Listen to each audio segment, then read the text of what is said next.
Hello everyone, I'm Matt Williamson at Williamson NFL. Give me a follow on Twitter, etc.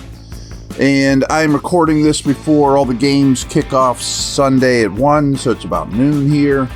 Not sure, I assume I'll get you one more podcast between now and Chiefs, at least, maybe two. I'm not sure how that'll work. Talk about that later. But anyway, as we always do to start podcast number 2 of the week, let's go through snap counts. The entire O-line and Wilson played all 60 of the possible offensive snaps. Calvin Austin, like this, leads everyone else with 48. Van Jefferson with 47. I get it. I mean, he's solid. Freiermuth with 41. Warren with 40. You're not going to hear Najee's name for a little while, by the way. Scotty Miller with 26, along with Darnell Washington with 26. Mike Williams with 22. Najee with 17 compared to 40 for Warren. I think Warren's a better player, and I also think that it's somewhat script-dependent, game-dependent, game flow-dependent, how they want to attack the Ravens, etc. But I think this might be more Warren than Najee's backfield going forward. Pruitt played 14. Skoranek played 10. Connor Hayward with 6. Cordero Patterson with 3. Those last 4, those are the numbers I think you want to see from those guys. Good. I like the distribution of labor a little bit better than in recent weeks. Defense, Minka and Queen played all 62. Pierre played 51. Cam played 50. 49 for Trice, 48 for Watt, 47 for Roberts. That means that they wanted to dedicate themselves to the run a little bit, and they let up a lot of rushing yards. Highsmith, 44. KZ, 42. Benton, 41. Lowry, 31. Loudermilk, 23. Wilson, 22. Peyton. Adams, 21. 19 for Sutton and Herbig. Bishop for 17. Porter, you only got 16 out of him. Ouch. Preston Smith played 13. And Mark Robinson was out there for 5. He made a play, but I'm not exactly sure why that transpired the way it did. We'll look more into that. BetOnline is the world's most trusted betting platform and your number one source for online betting. From the earliest odds to in-game live betting, BetOnline provides you with all the action and ability to watch the games as they happen. With the largest selection of odds on everything from football, NBA, and college basketball, NHL to UFC and MMA, head to BetOnline today and get in on the action with America's most trusted site for online wagering. BetOnline, the game starts here.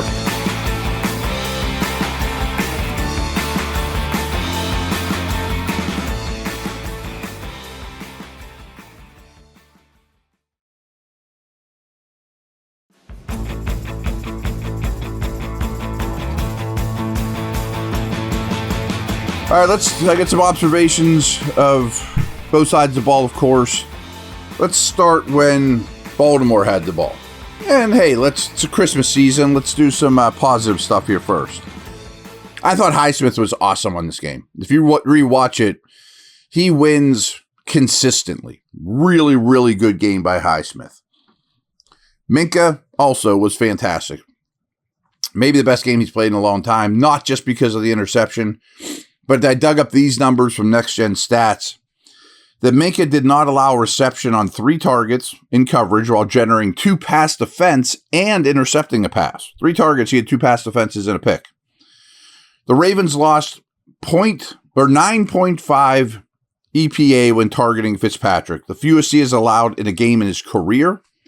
He played more strong safety for the second week in a row without Deshaun Elliott, averaging just an alignment of 7 yards away from the line of scrimmage.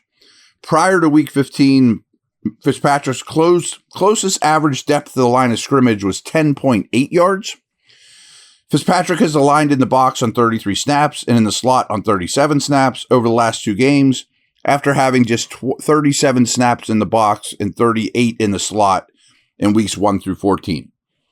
So slot 37 over the last 2 games, in the box 33 over the last 2 games, basically equaling his season totals.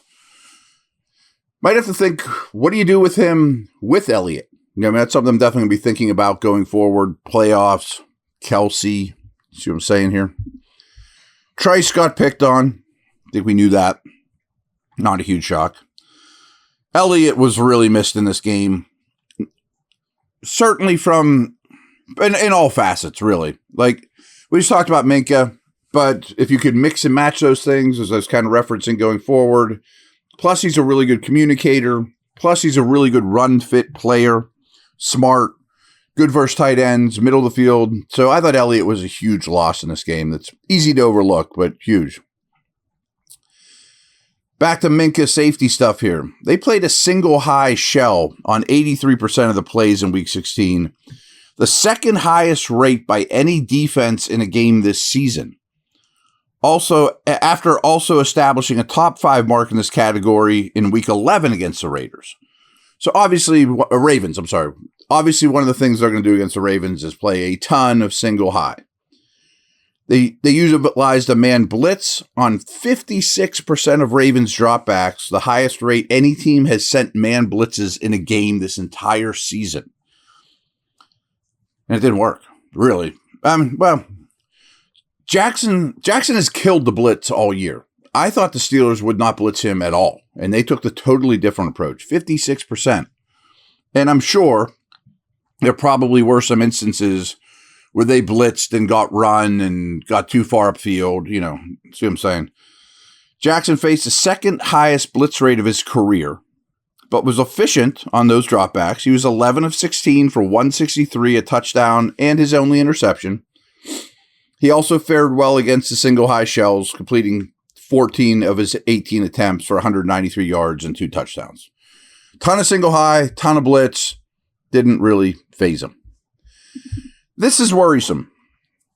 Now, I think we all recognize that the Eagles and Ravens are as hard of a matchup as you're going to have, and we're just focusing on their offense, but overall as teams. But I told you going into that Eagles game, per EPA, the Steelers had faced the easiest slate of opposing offenses. Since then, they gave up 61 points, 351 rushing yards, 819 total yards, and were on the field for 72 minutes and 17 seconds in those 2 games against the Eagles and Ravens. Now, does that mean they were really good against bad offenses, and then they play 2 great ones, and it's every good one they play going on is going to be as bad? I don't believe that, but I also think there was some fatigue involved, some injuries involved, but also just flat out not good enough play and execution. Not to mention they did allow 38 points to Cincinnati 2 weeks before that, but 7 of that was scored by the Bengals defense, by the way. So Henry, we know 24 carries, 162 yards, 7 explosive runs. That's the most explosive runs by any player in a game this season. Ran between the tackles on a season high 62.5% of his carries. 5 of his 7 explosives came between the tackles. He forced 10 missed tackles and gained 66 yards after missed tackles. Both were his third most in a game this season. He now has 678 yards after missed tackles this season. That's 144 more than anyone else in the league. So this isn't only a Steeler problem with Henry. But he had 7 runs of 10-plus yards, as we mentioned, 5 of which he reached 15 miles an hour or more, which is a ton. It's a ton. 91 yards after first contact. So there's a lot of times they got hands on him, but didn't get him to the ground. Okay, we handled all that. I definitely think is going to be, can't be some defensive fatigue after playing the Eagles so many snaps on a short week. And now you play the most physical back in the league, and now you got to flip it and play in a couple days. Could it get worse? I don't know, but I'm sure Andy Reid is taking notice that let's run right up the middle with big power backs behind probably the best center guard trio in the league in the Chiefs. This is brutal. The Steelers offense has 7 3-and-outs in the last 2 games. 7. The Eagles only had 1 against the Steelers. The Ravens had 0. Let that sink in. Ouch. All right, we'll talk about the other side of the ball here too. Ravens defense, 0 points, 34 total net yards allowed in the final 4 possessions, all in the fourth quarter. Used to be that this team, well, before these 2 games, second half, late in the game, belonged to the Steelers. Not at all against these 2 top, studly teams. Routes run. Austin and Jefferson ran 29, Williams 18, 17 for Miller, only 5 for Skoranek. Warren ran 26 routes compared to just 8 for Harris. Warren played over 60% of the offensive snaps for the first time this season, and just the second time of his career. Over the past 6 games, Harris has averaged 3.2 yards per carry compared to 4.4 for Warren. Think we got to see more Austin, more Warren. Those are 2 of the absolute bright spots, right now. Both were excellent and really have been all year and really Warren's entire career. I think we got to at least shout out that 2 guys I've been pretty harsh on had really nice touchdowns, in Pruitt and Patterson. Okay. Got nice little contributions there from those guys as part-time players. Okay. Let's not ignore that. Wilson. I think people think, Wilson had a terrible game. I don't think he had a terrible game. He had 2 terrible plays, but overall I thought he played pretty well. But he had his longest time to throw in a game this season, 3.25 seconds. But he was really efficient when he got the ball out quick. I mean, all of his 10 pass attempts at 2.5 or less for 79 yards in both his touchdowns, and with a really high completion percentage over expectation, 26.8.